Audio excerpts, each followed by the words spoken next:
Break तो बाद तुहाडा स्वागत करते हैं जी। जिवें कि असीं ब्रेक ते जाण तो पहलां हरदीप सिंह जी नाल गलबात कीती सीगी दुबई तो, जिन्हां दा नाम जिन्हां दा फोन नंबर एक्चुअली पुलिस ने दिता मीडिया नूं कि साडी जांच दे विच सामने आया। उन्हां ने अपना पक्ष पेश कीता ते हुण असीं पंजाब तो अकाली दल अमृतसर दे जनरल सकत्तर प्रोफैसर मोहिंदरपाल सिंह जी नाल इसे विषय दे उत्ते गलबात करदे हां कि की हालात ने जो अज पंजाब दे विच बने होए ने ते इस सारे पार्ट दे उत्ते जो पंजाब पुलिस ने यह दावा किया है गुरु ग्रंथ साहब जी की बेअदबी के मामले च की उन्हां दा की स्टैंड है इहदे ते वो की सोचते हैं। हाँ जी प्रोफैसर साहब, वाहिगुरू जी का खालसा वाहिगुरू जी की फतेह। वाहिगुरू जी का खालसा वाहिगुरू जी की फतेह जी। प्रोफैसर साहब इहदे ते सियासी धिरां ने भी कमेंट कीते ने। सरदार सिमरनजीत सिंह मान ने बठिंडा विखे कॉन्फ्रेंस की है, उन्होंने इसका खंडन किया कि यह पार्ट बिल्कुल गलत है। ये कोई सॉलिड प्रूफ नहीं आए है जिन्नी देर तक पूरी जांच ट्रांसक्रिप्ट इन्हां दे फोन रैकॉर्ड्स की सामने नहीं आउंदी असीं ये गल नूं स्वीकार नहीं करते जो पुलिस कह रही है। ते नाल ही असीं देखते हैं 26 तरीक तक फरीदकोट की अदालत ने उन्होंने रिमांड ते भेज दिता है ਸਿੰਘਾਂ ਨੂੰ रुपिंदर सिंह ते जसविंदर सिंह नूं। ਇਹਦੇ ਤੇ कैप्टन अमरिंदर सिंह का भी बयान आया कि पंजाब पुलिस ते कोई भरोसा नहीं किया जा सकता जो उन्होंने जांच हैगी है, बल्कि उन्होंने कहा कि जांच हजे शुरू ही नहीं हुई तो इन्होंने पहले ही कनकलूड कर दी है। ਇਹਦੇ ਤੇ ਤੁਹਾਡਾ ਕੀ ਟੇਕ है जी?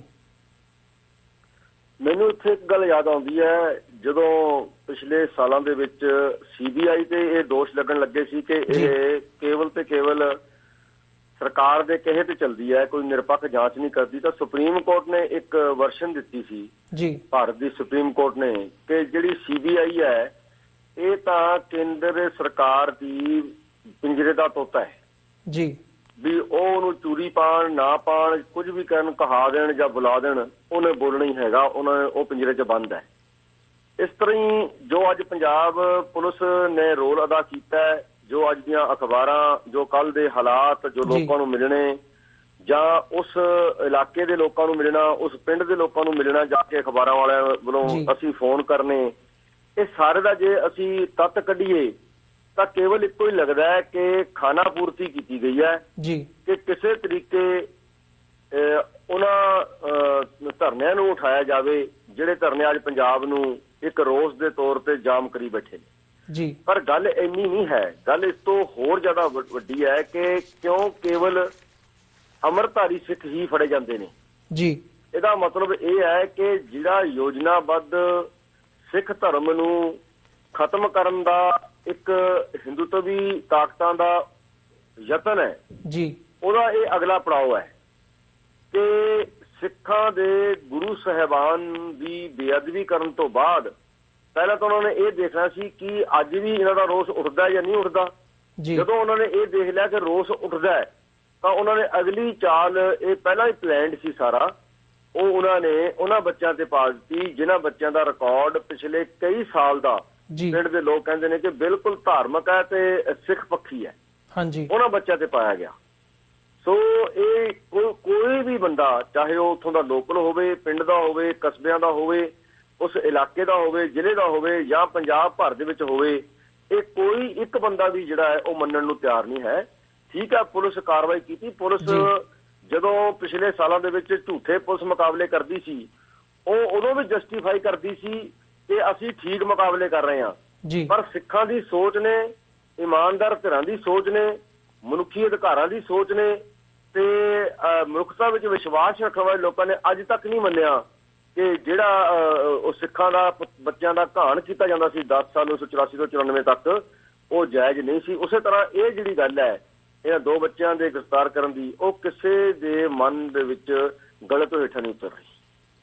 ਇਹਦੇ ਤੇ ਤੁਸੀਂ ਇਹਦੇ ਤੇ ਪਿੱਛੇ ਕਨਸਪੀਰੇਸੀ ਕੀ ਦੇਖਦੇ ਹੋ? ਮਤਲਬ ਪੰਜਾਬ ਦੀ ਜਿਹੜੀ ਸਰਕਾਰ ਹੈ ਤੇ ਪੰਜਾਬ ਪੁਲਿਸ ਹੈ ਉਹ ਸਿਚੁਏਸ਼ਨ ਦੇ ਵਿੱਚ, ਸਰਕਮਸਟੈਂਸਿਸ ਦੇ ਵਿੱਚ ਇੰਨੀ ਕੁ ਘਿਰ ਚੁੱਕੀ ਸੀ ਕਿ ਉਹਨਾਂ ਨੂੰ ਇਹ ਨਹੀਂ ਸੀ ਸਮਝ ਆ ਰਿਹਾ ਵੀ ਉਹਨੇ ਦਾ ਹੱਲ ਕਿਵੇਂ ਕੱਢਿਆ ਜਾਵੇ, ਤੇ ਇੱਕਦਮ ਜਲਦਬਾਜ਼ੀ ਦੇ ਵਿੱਚ ਉਹਨਾਂ ਨੇ ਇਹ ਫੈਸਲਾ ਲਿਆ ਕਿ ਠੀਕ ਹੈ ਇਹ ਸਾਡੇ ਕੋਲ ਕੁਝ ਰੈਕੋਰਡਸ ਆਏ ਨੇ ਤੇ ਉਹਦੇ ਸਿਰ ਤੇ ਇਹਨਾਂ ਨੇ ਇਹ ਦਾਅਵਾ ਕਰ ਦਿੱਤਾ, ਜਾਂ ਇਹਦੇ ਪਿੱਛੇ ਇਹਦੇ ਬਿਹਾਈਂਡ ਤੁਸੀਂ ਕੋਈ ਹੋਰ ਕਨਸਪੀਰੇਸੀ ਦੇਖਦੇ ਹੋ ਜਿਹੜੀ ਕਿ ਹੋਰ ਡੂੰਘੀ ਜਾਂਦੀ ਹੈ ਪੰਜਾਬ ਦੇ ਹਾਲਾਤਾਂ ਨਾਲ ਜੁੜੀ ਹੋਈ, ਆਉਣ ਵਾਲੇ ਸਮੇਂ ਦੇ ਵਿੱਚ ਸਰਬੱਤ ਖਾਲਸਾ ਦਾ ਐਲਾਨ ਹੋਇਆ ਉਹਦੇ ਨਾਲ ਜੁੜੀ ਹੋਈ, ਤੇ ਇਹ ਸਾਰੇ ਪਾਰਟ ਜੋ डेरा सिरसा मुखी नूं माफीनामे का फैसला होया, मतलब ये सारी जिहड़ी सिचुएशन है इहदे नाल जुड़ के देखते हो या जस्ट यह एक जल्दबाजी दे विच कीता होया फैसला है?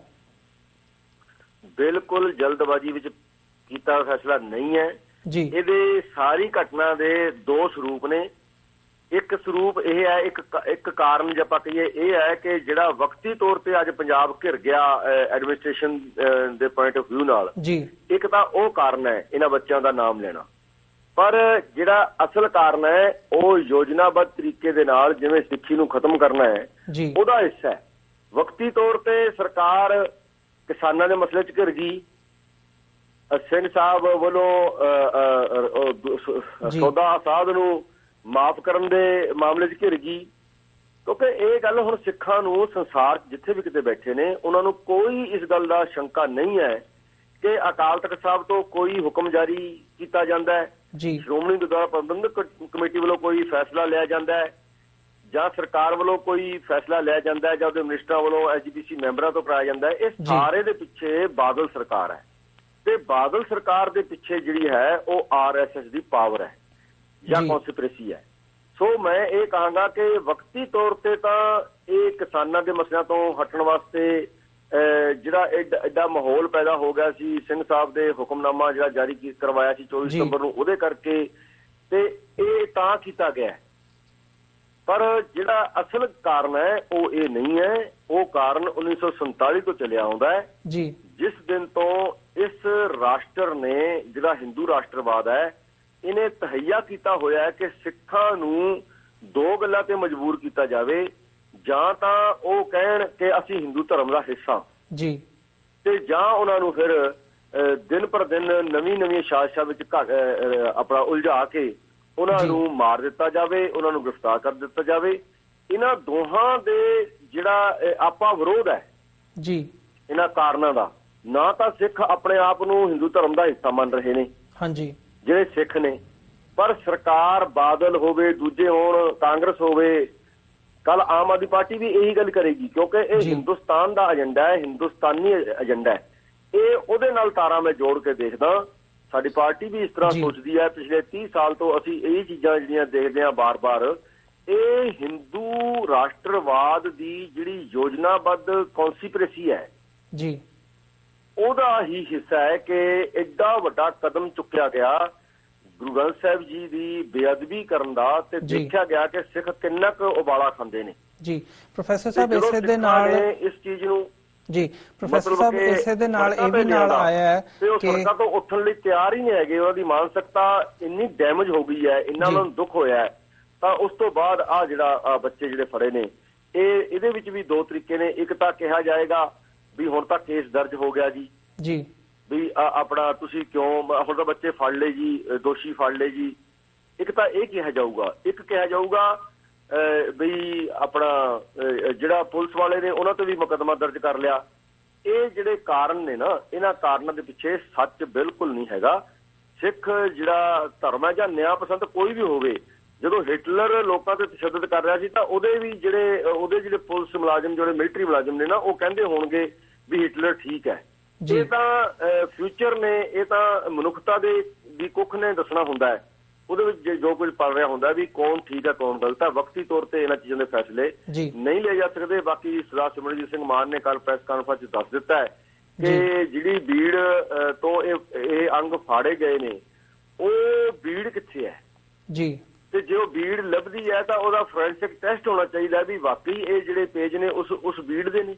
ਉਸ ਤੋਂ ਬਾਅਦ ਕੋਈ ਗੱਲ ਕਹੀ ਜਾ ਸਕਦੀ। ਉਸ ਤੋਂ ਪਹਿਲਾਂ ਤਾਂ ਇਹਦੇ ਬਾਰੇ ਕੇਵਲ ਤੇ ਕੇਵਲ ਜਿਹੜੀ ਸਰਕਾਰ ਦੀ ਨੀਅਤ ਹੈ ਉਹਦੇ ਤੇ ਇੱਕ ਵੱਡਾ ਸ਼ੰਕਾ ਹੀ ਕੀਤਾ ਜਾ ਸਕਦਾ ਜੀ। ਪ੍ਰੋਫੈਸਰ ਸਾਹਿਬ ਇਸੇ ਦੇ ਨਾਲ ਇੱਕ ਹੋਰ ਸਵਾਲ ਮੈਂ ਤੁਹਾਡੇ ਕੋਲੋਂ ਪੁੱਛਣਾ ਚਾਹੂੰਗਾ ਕਿ ਜਿਹੜਾ ਇਹ ਡੇਰਾ ਸਿਰਸਾ ਮੁਖੀ ਨੂੰ ਮਾਫ ਕਰਨ ਦਾ ਫੈਸਲਾ ਤੇ ਉਹ ਤੋਂ ਬਾਅਦ ਉਹ ਮਾਫੀਨਾਮਾ ਵਾਪਸ ਲੈਣ ਦੀ ਜਿਹੜੀ ਕਾਰਵਾਈ ਹੋਈ ਹੈ ਜਥੇਦਾਰਾਂ ਵੱਲੋਂ, ਇਹਦੇ ਤੇ ਅਕਾਲ ਤਖਤ ਸਾਹਿਬ ਦੇ 5 ਪਿਆਰਿਆਂ ਨੇ ਉਹਨਾਂ ਨੂੰ 23 ਅਕਤੂਬਰ ਨੂੰ ਤਲਬ ਕਰਨ ਦਾ ਫੈਸਲਾ ਦਿੱਤਾ ਸੀ 5 ਜਥੇਦਾਰਾਂ ਨੂੰ, ਤੇ ਨਾਲ ਦੀ ਨਾਲ ਮੱਕੜ ਦਾ SGPC ਦੇ ਪ੍ਰਧਾਨ ਅਵਤਾਰ ਸਿੰਘ ਮੱਕੜ ਦਾ ਇਹ ਆਇਆ ਕਿ ਉਹਨਾਂ ਨੇ ਇਹਨਾਂ ਨੂੰ ਡਿਸਮਿਸ ਕਰ ਦਿੱਤਾ ਹੈ। ਨਾਲ ਹੀ ਜਿਨ੍ਹਾਂ ਨੇ ਜਿਹੜੇ ਪਹਿਲਾਂ ਰਾਗੀ ਤੇ ਪ੍ਰਚਾਰਕ ਸੀਗੇ, ਜਿਨ੍ਹਾਂ ਨੇ ਬੀਤੇ ਦਿਨ ਅਕਾਲ ਤਖਤ ਸਾਹਿਬ ਦੇ ਜਥੇਦਾਰ ਦਾ ਵਿਰੋਧ ਕੀਤਾ ਸੀ, ਉਹ ਤੇ ਨਾਲੇ ਜਿਹੜੇ ਆਪਣੇ 5 ਸਿੰਘ ਸਾਹਿਬਾਨ ਹੈਗੇ ਨੇ, ਇਹਨਾਂ ਨੂੰ ਸਾਰਿਆਂ ਨੂੰ ਡਿਸਮਿਸ ਕਰ ਦਿੱਤਾ ਹੈ। ਇਹਦੇ ਬਾਰੇ ਤੁਸੀਂ ਕੀ ਕਹਿਣਾ ਚਾਹੋਗੇ?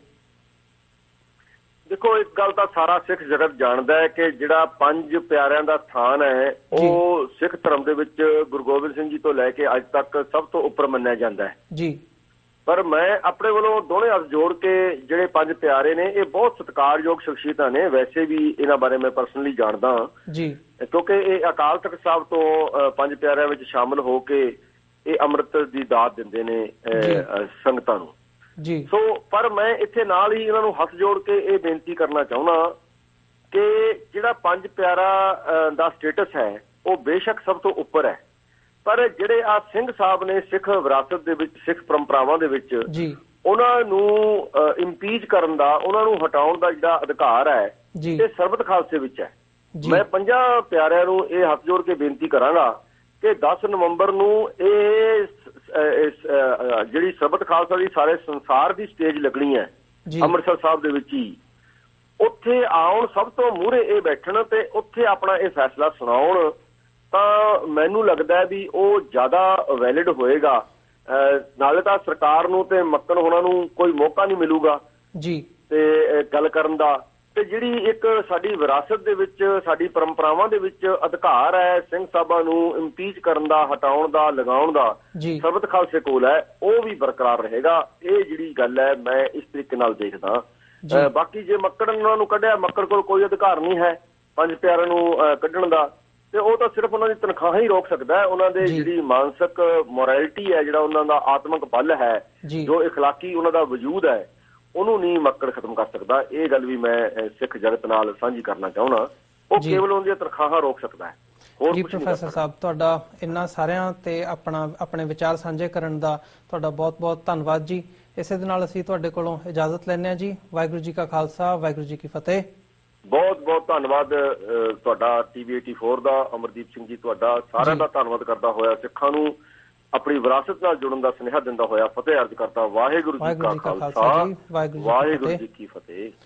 ਵਿਊਅਰਸ, ਇਸੇ ਦੇ ਨਾਲ ਅਸੀਂ ਵੀ ਸਮਾਪਤੀ ਕਰਦੇ ਹਾਂ, ਪਰ ਅਸੀਂ ਨਾਲ ਦੀ ਨਾਲ ਇਹ ਗੱਲ, ਸਾਰਾ ਜਿਹੜਾ ਪਾਰਟ ਹੋਇਆ ਇਹਨੂੰ ਅਸੀਂ ਤੁਹਾਡੀ ਕਚਹਿਰੀ ਦੇ ਵਿੱਚ ਰੱਖਦੇ ਹਾਂ, ਜਿਹੜੀ ਅਸੀਂ ਪਹਿਲਾਂ ਹਰਦੀਪ ਸਿੰਘ ਨਾਲ ਗੱਲਬਾਤ ਕੀਤੀ ਹੈ ਤੇ ਹੁਣ ਪ੍ਰੋਫੈਸਰ ਸਾਹਿਬ ਨਾਲ ਕੀਤੀ ਹੈ, ਕਿ ਹੁਣ ਤੁਸੀਂ ਦੇਖਣਾ ਹੈ, ਤੁਸੀਂ ਡਿਸਾਈਡ ਕਰਨਾ ਹੈ ਕਿ ਇਹ ਤੁਸੀਂ ਇਹਦੇ ਚੋਂ ਕੀ ਨਿਚੋੜ ਕੱਢਦੇ ਹੋ।